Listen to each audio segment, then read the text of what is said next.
Guðrún var nú eiginlega bara búin að gefast upp á hann Kjartani. Hann átti að koma heim með vorskipinu en hann kom ekki. Með tárin í augunum og vonsvikin yfir því hann kom ekki, gekk hún í burtu. 2 mánuðum síðar í ágúst þá kom hann Bolli og bað hönd hennar. Guðrún sagði nei og Bolli varð öskureiður. 3 vikum síðar kom Bolli til Guðrúnar og spurði hana hvort þau vildi kynnast betur.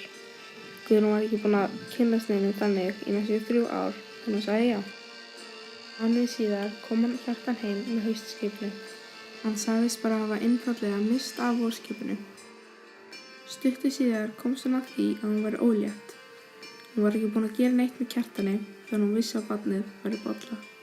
Hún vildi sjá Bolla en var hrædd að hann myndi bregðast illa við. En svo vissi hún að hún og Kjartan væru að fara að giftast eftir nákvæmlega 5 vikur. Það ákvað hún bara að segja Kjartani þá að barnið væri bara hans. 5 vikum síðar giftist Guðrún og Kjartan. Næsta dag sá hún Bolla að barnið væri hans. Bolli hafði nú grunað í smá tíma yfir því að barnið væri hans, en sagði aldrei neitt. Og rosalega léttir vegna Guðrúnu. Henni leið betur og hún gat sofið miklu betur. Snemma næsta morgun kom Bolli inn og drap Kjartan. Skar í magann á hann. Guðrún vaknaði við öskrin og Bolli tók upp hnífinn og stakk hana líka í magann.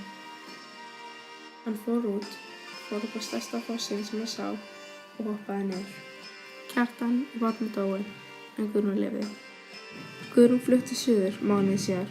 Hún gat bara ekki verið þarna lengur. Hún byrjaði nýtt líf og eignaðist 5 börn og lifði hamingjusamlega sem eftir var.